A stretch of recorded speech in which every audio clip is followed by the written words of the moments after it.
భక్తుల మనోభావాలను గౌరవించే సంస్కర్తలకి ఆలయ కమిటీ పాలక మండలి చైర్మన్ గా నియమించినట్లు ఏలూరు శాసనసభ్యులు బడేటి చంటి అన్నారు. ఏలూరు నగరంలోని పడమర వీధిలో ఉన్న శ్రీ వెంకటేశ్వర స్వామి దేవస్థానానికి పాలక మండలి ప్రమాణ స్వీకారం చేశారు. ఆలయ కమిటీ చైర్మన్ గా వీరమాచినేని చంద్రశేఖర్, అదేవిధంగా కమిటీ సభ్యుల చేత శాసనసభ్యులు ప్రమాణ స్వీకారం చేయించారు. ఈ సందర్భంగా ఎమ్మెల్యే చంటి మాట్లాడుతూ ఏలూరు నగరంలో ఉన్న వివిధ దేవాలయాలకు కమిటీ చైర్మన్ నియామకంలో అందరి అభిప్రాయంతో పాలక మండలి సభ్యులను నియమిస్తున్నట్లు తెలిపారు. పాలక మండలి ఏర్పడిన తర్వాత సభ్యులంతా దేవాలయ అభివృద్ధి కోసం పాటుపడాలని కమిటీ సభ్యులకు సూచించారు. ఏదన్నా సరే 10 మందిని కూడా కలుపుకుంటూ ఇది మంచి ఇది చెడు అన్నప్పుడు ఎప్పుడు కూడా మంచి పక్కనే ఉంటూ ఉండేవాడు.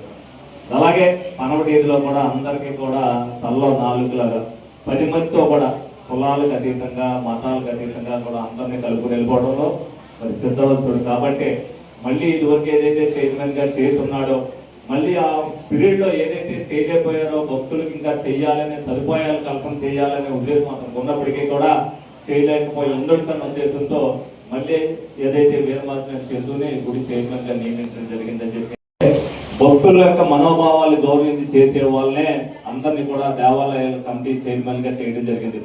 రెడ్డప్ప నాయుడు గారు అవ్వచ్చు, నేను అవ్వచ్చు, పార్టీ కార్యవర్గ సభ్యులు అవ్వచ్చు, అందరం కూడా కూర్చుని ప్రతి ఒక్కరు కూడా ఏదైతే దేవాలయాలు ఉన్నారో వాటి యొక్క పవిత్రతను పెంచాలనే ఉద్దేశంతో ప్రతి ఒక్కరు కూడా దేవాలయానికి ఆకర్షణగా రావాలనే ఉద్దేశంతో ప్రతి గుడిని కూడా ఆలోచించి దేవాలయాలు చైర్మన్ చేయడం జరిగింది.